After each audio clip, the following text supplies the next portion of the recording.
I don't feel alone. We just settled in and it already feels like home. You're listening to the Feels Like Home podcast with Mike Throne and Marty Ford. Hey everyone, this is Marty, and you're listening to the Feels Like Home podcast. This week, Mike and I had an opportunity to sit down with Matthew Benson. Matthew is the CEO and founder of a company called eFuse. eFuse is a social media platform for esports. But the joy about this interview with Matthew is we've known Matthew for a long time, and we get to hear about his journey and discover the successes and the failures that come with being an entrepreneur. And we hope you enjoy this conversation as much as Mike and I did. So here we go. All right. So who are you? My name is Matthew Benson, born and raised here in beautiful Chillicothe. Went to school at Ohio University, went to Chillicothe High School before that, and then moved to Columbus to work at a venture capital firm, and then ultimately jumped ship to start my own company, which is now called eFuse. And we are going to get into that because there's not a lot of venture capitalists from Chillicothe, for one. True. And then there are even fewer of them that actually jumped ship and started their own company. So I guess because I think we'll get into some of the background stuff a little bit later. But let's talk about eFuse for a little bit, because I mean, obviously, the thing that is really cool for me as the parent of a gamer is, and he's good. He's actually pretty good. I watch in amazement sometimes. I mean, I'm a guy that the first time I ever played Fortnite, I landed on a building and somebody killed me. So like that's my depth of field with games for the most part. But you kind of looked at esports real early in life and saw it for what it was. So when do you think you first became aware of esports, and then decided like this is the field that really I think I can make some strides in? Yeah, it's a great point, and I think it's funny too. Like, a lot of people don't realize how hard it is until they actually get on the controller or the sticks, and then they start playing like, oh my gosh, how are you doing what you're doing? So, well, when I started playing, of course, it was one joystick with an Atari. Yeah, I graduated to Pong. Sega Genesis, and then now there's like, there's joysticks and buttons and mice and triggers keyboard. and mice and keyboards. Like, it's crazy. It's a whole different world. Yeah. But I mean, for me, getting into gaming, it was one of those things growing up that it was primarily casual. I mean, I was playing on the weekend after traditional sports, basketball, football, soccer. And I didn't even know the word esports. It was just something I did casually with friends, enjoyed getting online and talking to everybody after basketball. It wasn't until I actually went to OU where I had an opportunity to take an entire semester and just research the esports and video game industry. And it was actually something that was assigned to us, didn't really have a choice anyway. But through that class, we developed this 180-page report that basically is what is coming up in the gaming world. And that was the first time I was like, oh, damn, there's something here. Right. You see varsity scholarships starting to be offered at Ohio State and OU and the big schools. Mm-hmm. You start to see the pro player that wins $3 million playing Fortnite. You see these kind of key moments in the history of gaming, and you're like, okay, it's coming. And I know everybody that I grew up with was playing video games in some fashion. So for me, it was one of those things where it's like, this is an opportunity of a lifetime. I'm young. Let's take the leap of faith. And it was just kind of that passion of growing up with it, plus the knowledge gained at OU is kind of where it started. Yeah. And so let me take a step back for a second, because you actually did your first business, opened your first business, became the CEO of your first business while you were still in high school, right? Yeah. And that was SnappyCast, right? Yes, sir. So talk a little bit about that. Yeah, so that idea it's kind of funny looking back and thinking about it. It seems so long ago. It really wasn't. I mean, 5-6 years ago. Right. But I started with a guy named Gage Hickman who went to Huntington High School, and he was really the brains behind it. He was the one that had the engineering talent, the one that built the application. But in short, what we wanted to do was build a notification system for school administrations to easily close school. If there was a shooter in the school, be able to notify the proper resources to the police department, the fire department, the parents, and just give an easy outlet that was cheap and cost effective for schools, particularly in this area, to use to notify people for the right thing. So fast forward a couple months, Gage basically builds this application, and he was actually working on it already. And I jumped in, I was like, oh, this is cool. I want to start my own business. Let's try it. And so we did it, and we got it into, I think, like 15 schools. Yeah. Had some fun doing that, and learned a ton. Ultimately, didn't pan out to be a whole lot, but we learned a ton. We met a lot of people, and I think it was useful. I mean, we did it at Chillicothe High School for a while, and had some success there. So it was cool. And no entrepreneur ever, like, nobody has a 1,000 batting average, right? Like, I mean, there's just not many. No, I counted that as, they usually say your third one is your successful one. Right. So I'm kind of nervous because it's only my second. But well, I think you're off to a good start. Let's put it that way. Well, I mean, and I think if you're learning throughout, that's really the critical part, right? I mean, as I look at people that I really have a lot of respect for that are entrepreneurs that are always out there looking for something new, it's that trial and error thing that they do, or, sometimes they were somebody that, owned specific businesses and they go into something completely different, and you're kind of looking at them with your eyebrow raised, like, are really? And next thing you know, they're just applying, they just want the idea process from all that, right? It's just, for them, it's the idea of, can I make this work? Can I take this business to another level? It's really neat in that sense, And I think that was my experience too with eFuse in particular. Is I had no idea what I was doing. Yeah. When we started raising money, we started trying to build the software. I mean, I'm not an engineer by trade. I didn't even study it in school. I just studied entrepreneurship. So I was fortunate that I had the experience at the venture capital firm and the entrepreneurship degree, but really I had no idea what we were doing. And then you jump into it, and every day I still feel like I don't know what I'm doing. Now we're up to 30 people. We've raised a couple $1 million. We've got hundreds of thousands of people using it. But in doing that, for me, it's always been just keep stepping and take the fires as they come and try to learn from them and don't repeat the mistakes. So tell me, for everybody that's out there that doesn't know what eFuse does, give us the the elevator speech on what eFuse is. Yeah, so in short, you can think of it, especially if you're not a gamer, we say it's a LinkedIn for esports and gaming. So if you're an aspiring talent, so a gamer coming out of high school, coming out of college, a Walker Throne, 10 years old, who plays Fortnite, who is passionate about gaming and maybe wants to go compete at the next level, we are essentially a toolkit for them to link their stats, upload their highlight clips, basically build this resume or this portfolio that they can then use to get into Ohio State to play varsity Fortnite. Or at the highest level, get recruited to go play in the pro leagues. But even if you're not that talented, which I definitely was not, it's also a tool for people that are just passionate about esports and gaming to find jobs or find tournaments on the weekends or a variety of different opportunities. So when you think about the platform as a whole, we'd say it's the place where gamers meet, compete, and are discovered. Yeah, and you have not only gamers, people that you wouldn't know necessarily, but you got folks like Braxton Miller that are hooked up with you. There's a few others that I saw on your site that I was like, oh, okay. And I assume Braxton Miller is just a guy that plays video games. He likes to play video games. Yeah. And so you were able to leverage a relationship and get him to come along. Yeah. So what's interesting, so we I guess a little backstory on how the company kind of developed. So I jumped ship from working in the venture capital firm, and I was still in school at OU actually when we first started toying with it. But August 2018 is when we really kicked it off. Over the course of 2019, we raised some money and built a team. And then on December 10th of 2019 is when we launched the actual product. And once we launched and we got it out there, it scaled pretty quickly. We had 25,000 people sign up the first day, and we're like, oh man, we might actually have something here. This is way better than we thought it could be. But then over the course of last year, it got up to 550,000 people. And along the way, what was really cool is we started to have organically all kinds of different types of people join the platform. And we can see from our sheets, like, you recognize the name Braxton Miller. If you grew up in Ohio, you know Braxton Miller, right? We also saw Zeke Elliott and Seth Curry sign up on the platform. And we're like, what is going on here? So we started digging in. We started reaching out to them and building relationships, and ultimately found out that while they may be playing traditional sports, basketball, football, soccer, as a full-time job, when they're not doing that, they're coming home and gaming. And what that really spoke to us was there's a lot of different types of gamers out there. There's a lot of people that want to do this thing.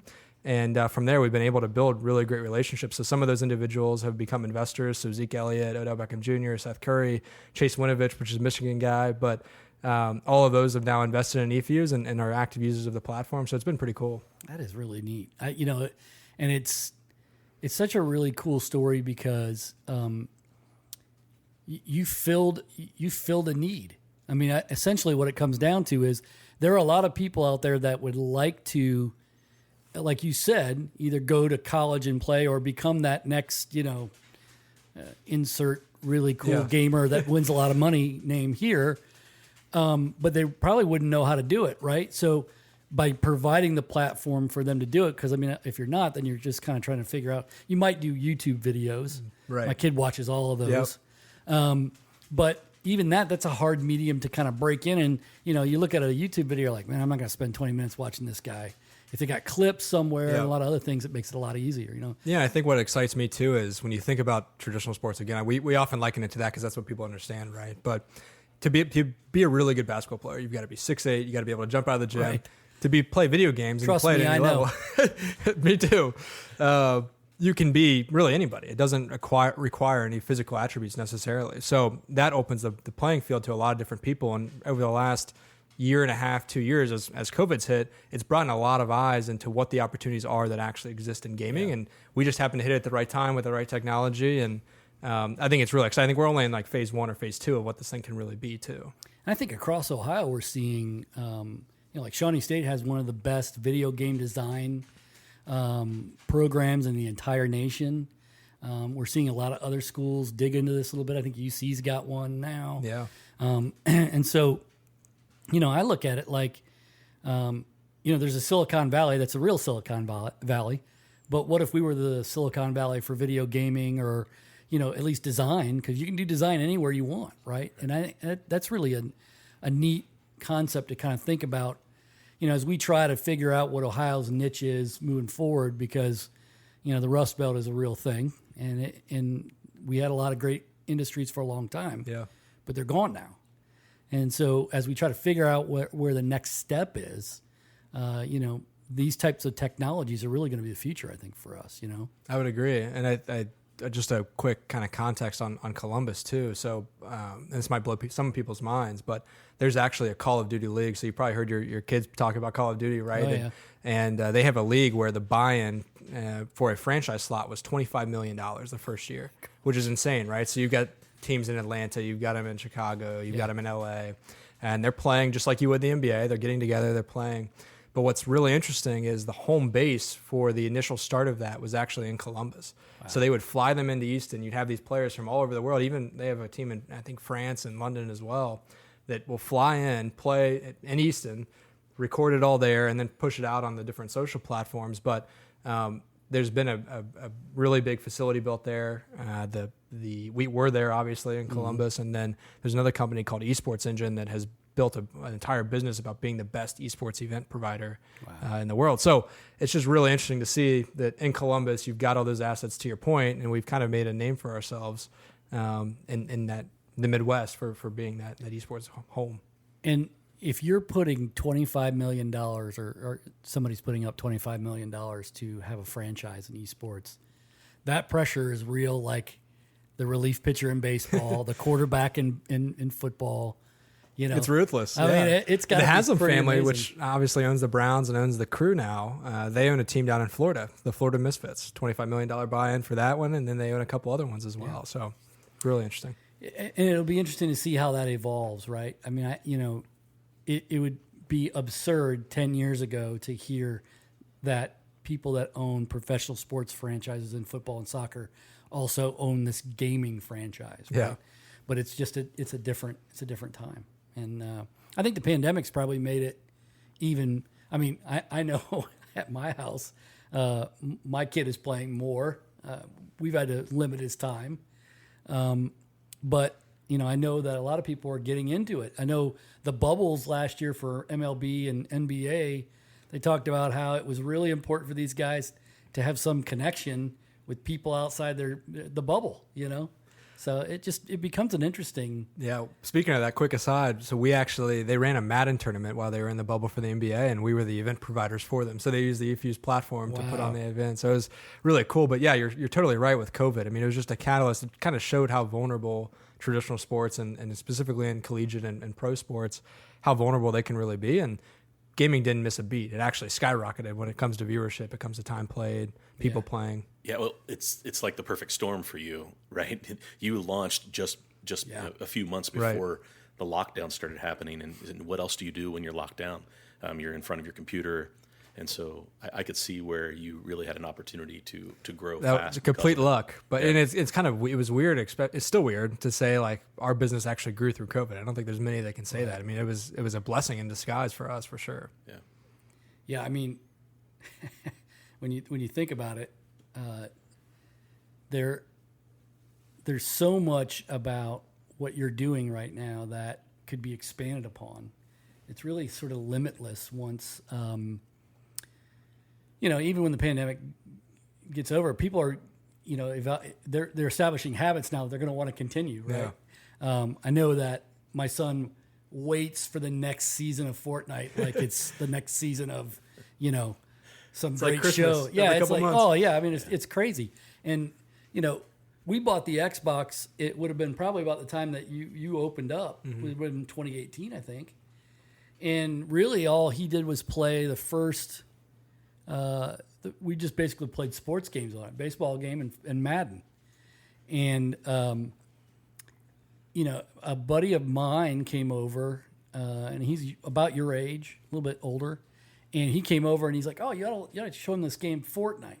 And so he downloaded the game, and now it's like his obsession, So I mean, it's interesting because again, Fortnite starts out as a free platform to play the game, and now it's as big as any game is out there, Yeah, I mean, unbelievable. Yeah, and so let's kind of backtrack for a little bit because we talked about before we started how you grew up in Chillicothe. You're 23. 23. So you're 23, and you've seen the good and the bad in Chillicothe. I know your dad's a judge, so like I know he's seen a lot.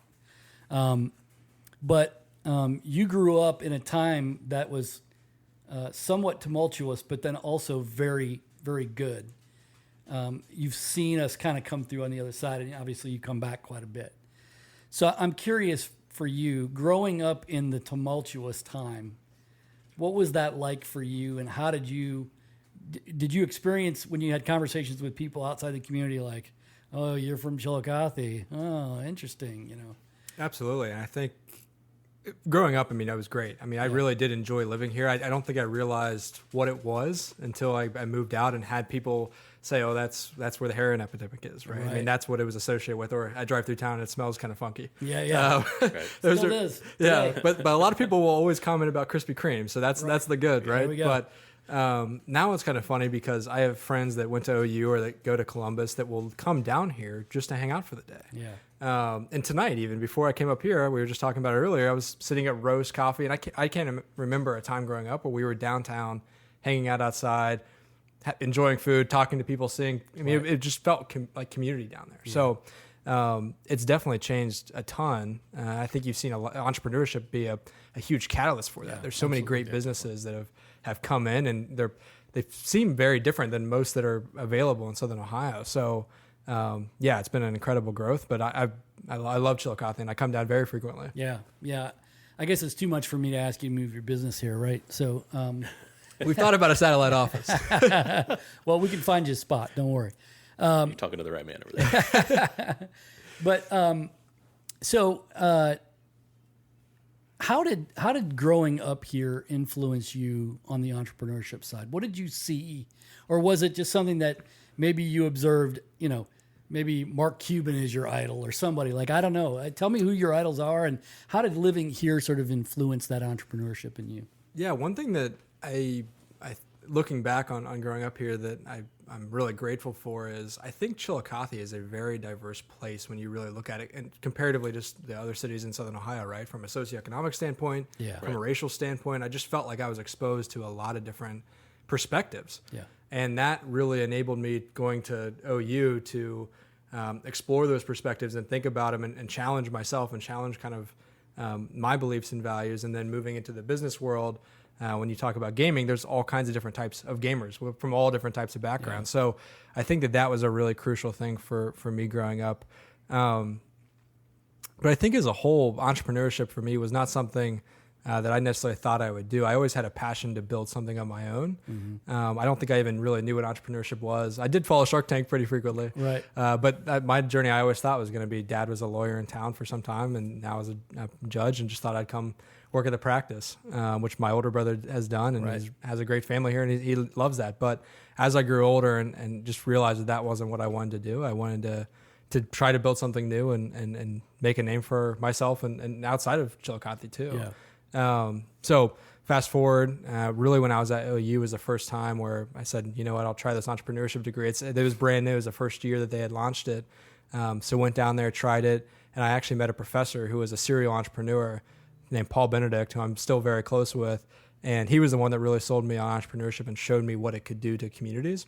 And then as I'm going through school at OU, I'm coming back to Chillicothe and I'm seeing what it's doing in the community. Sure, yeah. So I think it's that combination and that kind of thought process that ultimately led me to do that. And then I graduate, or actually, while one of my, I think it's my sophomore summer, I go to work at a venture capital firm in Columbus.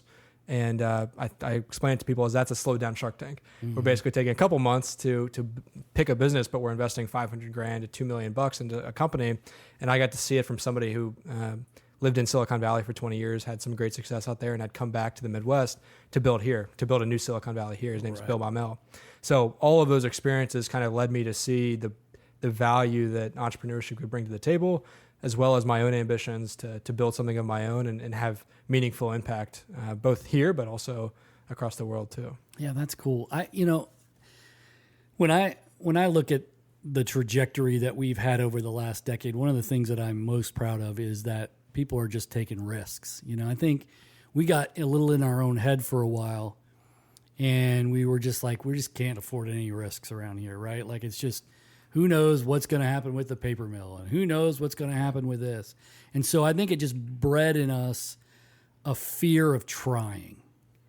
And we lost our bravery somewhat along the way. Yeah, like we were just like, well, if I start that business, or if I buy that building, like what happens if I get, and a perfect example of that, and we've talked about this a couple different times on the cast, but it's like Ben Daughters is a perfect example. I mean, he goes and buys a building and decides he's going to open this restaurant, and then they tear it open, and you got to basically do everything over, right? You got to basically just start over.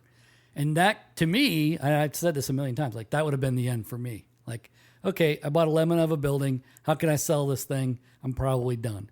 But to his credit, he just stayed with it. And I think that's the chemical in the brain or the bone in the body that entrepreneurs have that others don't. When every obstacle is an opportunity. And how do we get past it so we can get to the goal that's on the other side, Yeah. And I'm sure you probably had that as well with what you're doing. I mean, you got funded by a venture capital firm and you got some money, but it's not like you get that and then everything's easy from there, and you're in a competitive market. What are some of the obstacles that you had to kind of jump over? Yeah, I think to your point, I mean, it's peaks and valleys, and it's the highest highs and the lowest lows in entrepreneurship, and it sometimes can feel very lonely, right? When you're at the lowest of lows. But I think having a great mentor network around me kind of allowed me to get beyond that. And then I talk about Paul Benedict and Bill Baumel. Those were people that along the way, I mean, again, this is my first time really doing this thing. Yeah. To be able to ask them questions on, hey, what do I do here? How should I even be thinking about this? Helped a lot. But I think a couple obstacles. One is when we raised the first amount of money. At that point, it's okay. We're going to give you a shot. It's kind of how it's portrayed. You now have a shot to try to build this business. So we raised $1.4 million, and then on December we launched. Thankfully, we had some initial early success, so we could take a breather. But from there, it's okay. The expectation is this needs to be at 100,000 gamers by the end of the year. Yeah. And that number seems, even when you get 25,000 right off the bat, it's like that's a big number. It's scary.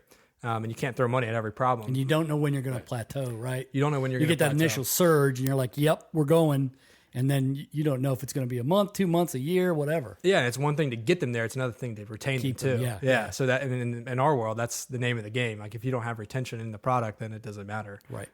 So a lot of learning lessons along the way, a lot of product failures. I think that's one thing. We hired a CTO who had actually been at Facebook, and then he went to Netflix, and then he moved back to Ohio, where he's from originally, and we were able to steal him away to come join us. And I look back on that, and that was one of our pivotal decisions in the fact that we started thinking and building like a Silicon Valley company where we weren't afraid to fail. We were building products, and if it didn't work, we whacked it, we moved on to the next one, and then we found one that worked, and we doubled down on it. So perfect. All of that combined over the course of the last year allowed us to scale to over 550,000 people.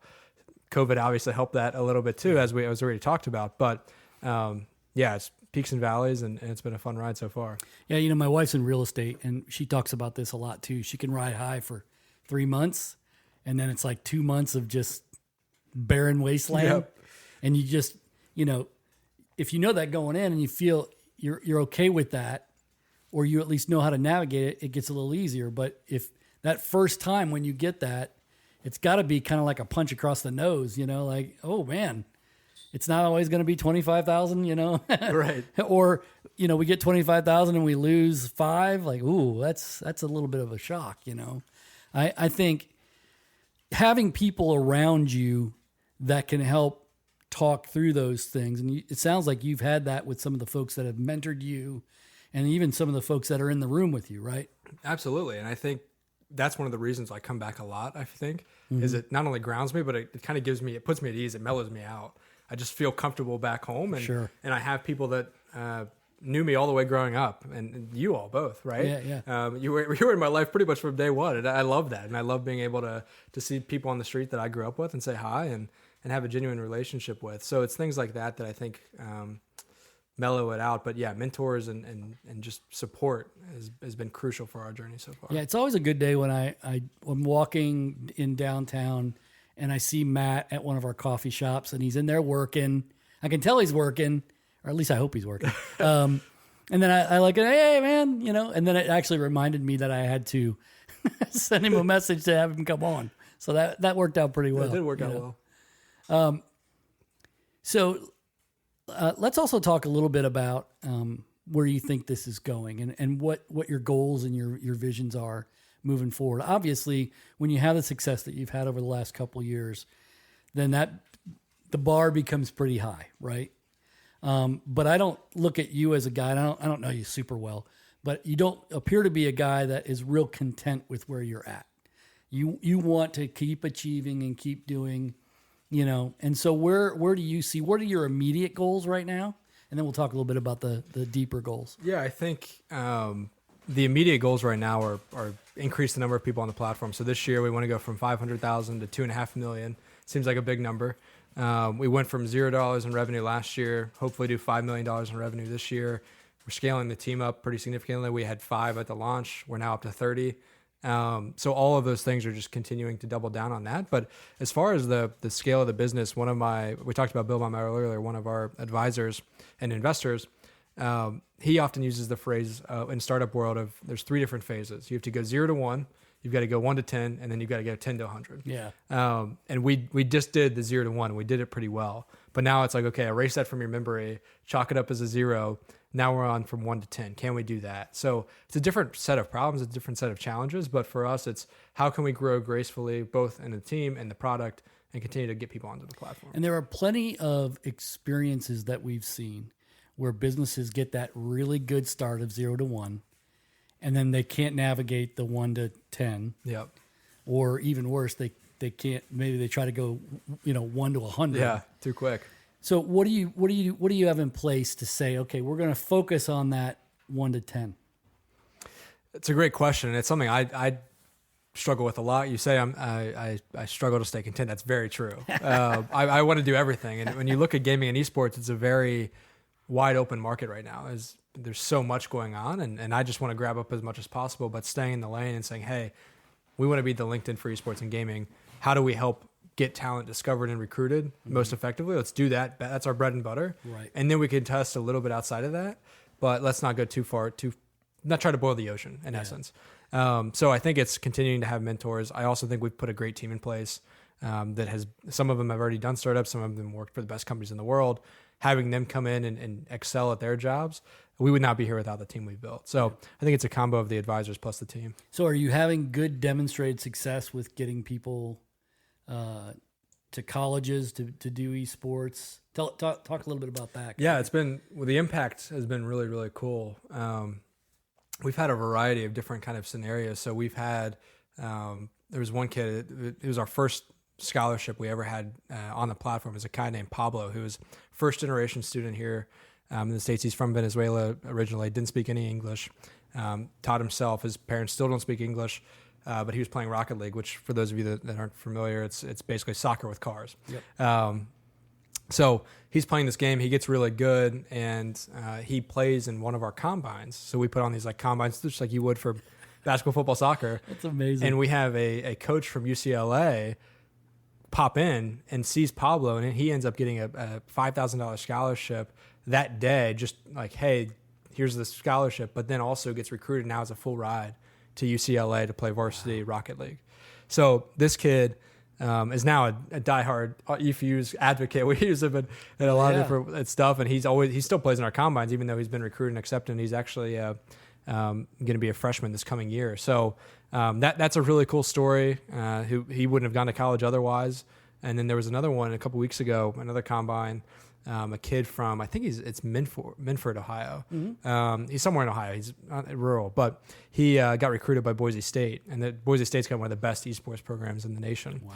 And got a full ride there, and that was discovered through the pipeline, which is our recruitment service too. Yeah. So things like that are just really cool, and you get to see kids who have just love it. I mean, they love it like I love soccer, and they're getting to chase their passion, and they're getting an opportunity to get a free education because of it. So things like that make it all worthwhile. And what you're talking about there is scaling the little C community to the big C community, which is basically the nation and the world. When you're talking about taking a kid from Venezuela and bringing him to UCLA to get a degree because, he can play Rocket League really well, and that's a big deal. And the same thing for the kid from, rural Ohio that's going to be at the best. And then, of course, it translates to having a degree. And, maybe they go into video game design. I don't know. Maybe they're going to be a lawyer. I don't know. But that's pretty life-changing for people. And that's a great story to tell. We had like $15 million of scholarships give away on the platform last year. It's insane. Yeah. And we had hundreds of thousands of dollars in tournaments on the platform where people won prizes. And those were all levels, not just high school. But, it's just really cool to think that something that only kicked off December 10th of 2019 and now is having that impact. It's just super, super cool. Yeah, I've actually told my son that he probably has a better chance of making something out of himself in esports. We got to get him on. Is he on there yet? He does not. He's not on there. I'll have to get him on there for sure. But I think he's got a better chance at that than he does MLB, because I think he would love to be a professional baseball player, but I just don't know. His size is going to be tough. Yeah, because he's got his dad's height and his build. So he doesn't need any of that for esports. So that'll probably keep him on the Xbox. Keep him on there. I'll have to fight his mom for that. Right. I think it's definitely going to happen. So I think colleges are recognizing, universities are recognizing that there's so much growth in that space. About 10 or 12 years ago, I met a kid who told me that he got a full ride scholarship to Ohio State for bass fishing. Bass fishing. You heard me, bass fishing. I'm like, seriously? He's like, oh yeah, we go to tournaments every weekend, and said, and he showed me all of his awards, and he was all Big Ten bass fisherman, and I thought that was crazy. But they're recognizing that not every kid is a football player, not every kid is a basketball player, and the percentage of those that make it to the professional leagues is 0.5% or whatever. Yeah. So they're recognizing that there's so much more opportunity for all these other kids. So their scholarships have opened up to all kinds of things. So, and then you look at the gaming industry and how like the potential, the growth every year from year after year. I don't know, Mike, you were talking about, going back. I was an NES guy, and when the first Nintendo came out, and the amount of hours I lost in my life playing Super Mario and all of those. But even as an adult, I still game.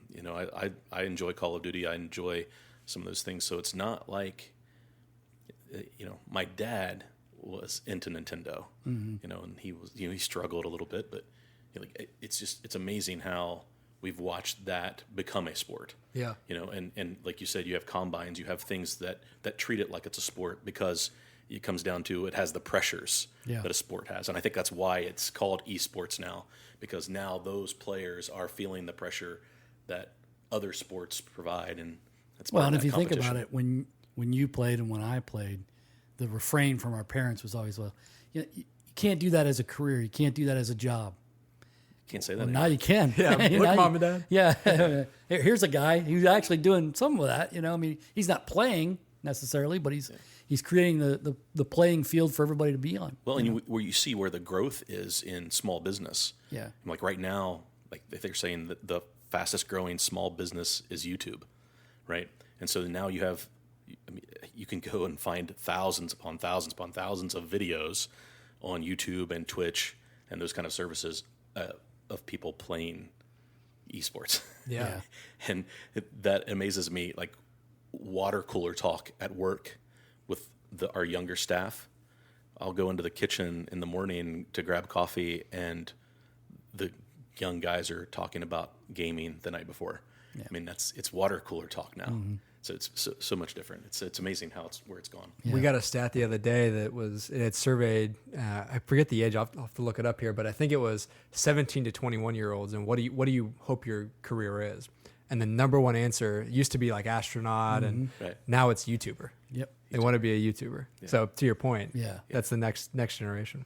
Yeah, that was amazing. I saw that stat as well. And I actually, the person that gave me the stat used it as one of those things where it's like, look at where we're at today, denigrating the stat, right?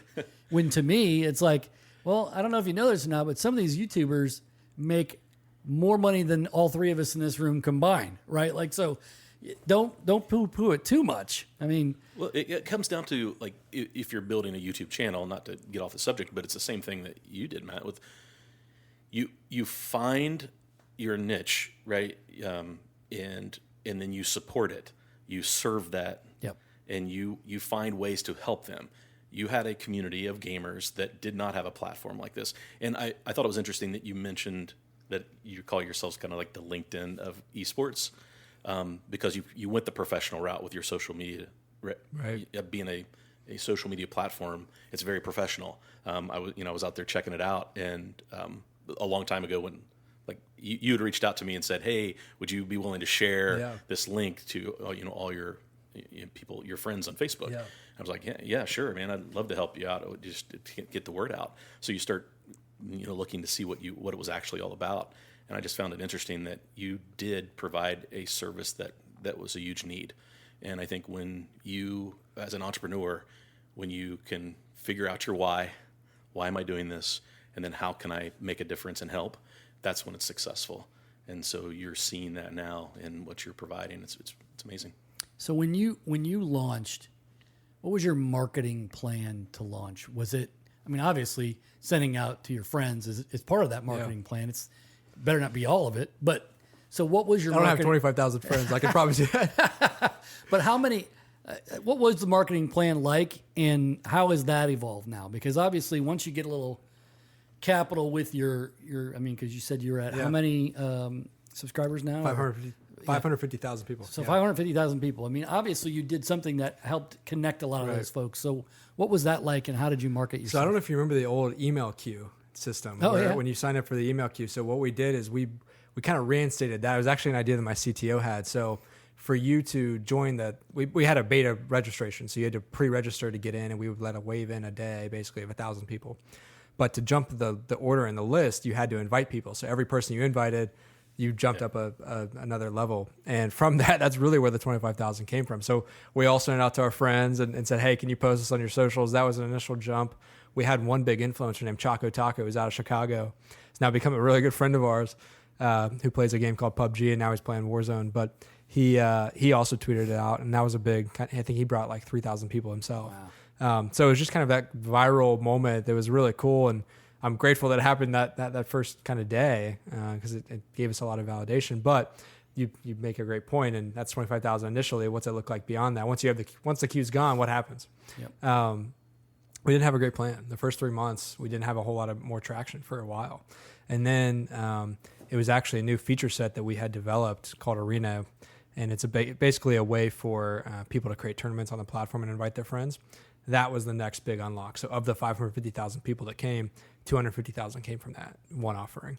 Okay. And then from there, we've had these influencers join. So Zeke, Braxton, Odell, they're promoting it now, doing that on their own accord, which is super cool. So we haven't had to spend hardly any marketing dollars, which is awesome. That's the best, especially from the venture side of things. Mm-hmm. They love to hear that, all organic. So we have spent some money, but most of it's just been kind of iterating on the product, finding unique unlocks, and then having great people that share with their friends and share it on other socials that bring them in. And just to be clear, you don't charge anything for anybody to sign up for your platform. Yeah, the baseline user is completely it's like free. Facebook. You don't charge to join Facebook.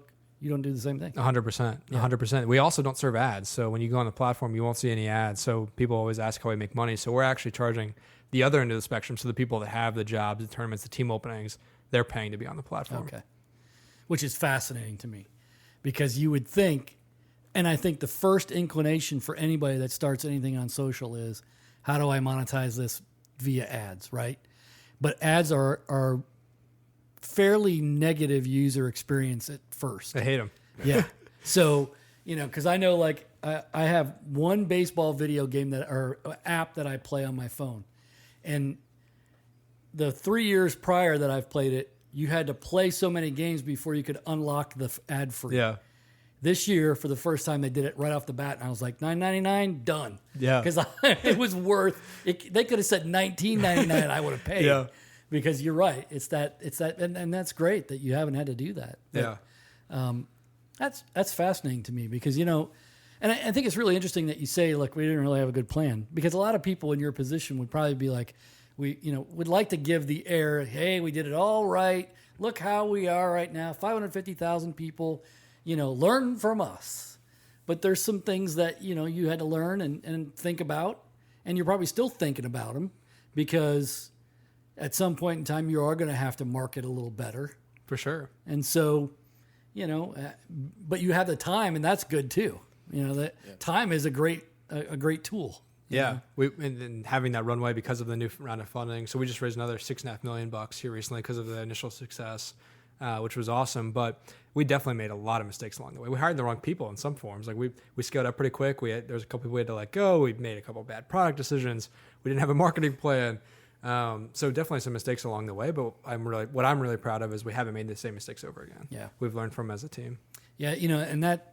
When I moved from the Gazette to the Chamber, one of the things that I did right off the bat was I looked at every program that we had, and is it valuable? Do we bring value to our members? Things like that.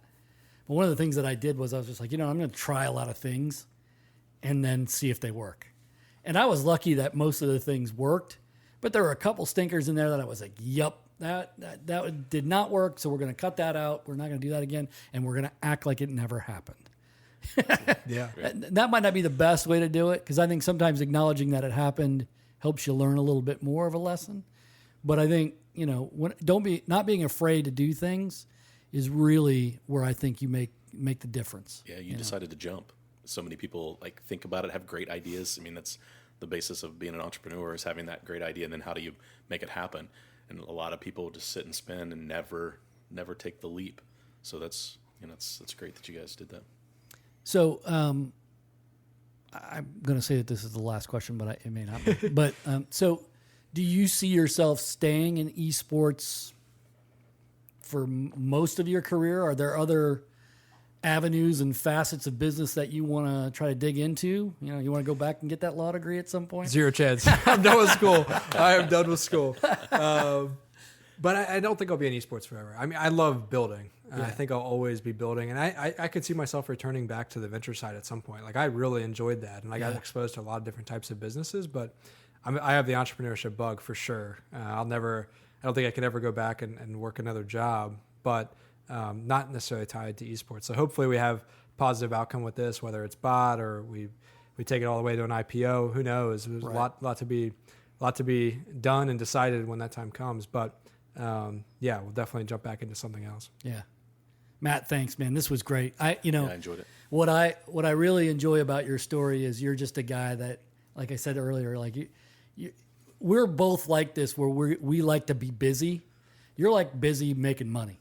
We're busy just cleaning houses and coming up with side hustles that don't pay us anything. Exactly. So we appreciate the fact that there's somebody out there doing what we do but making money. Right. So thanks for coming on. We really appreciate it. We appreciate you guys for having me. This has been a lot of fun. Thanks. We don't deserve it. No, we don't deserve it. You've been listening to the Feels Like Home podcast with Mike Throne and Marty Ford. Just settled in and it already feels like home. Feels like home. Feels like home.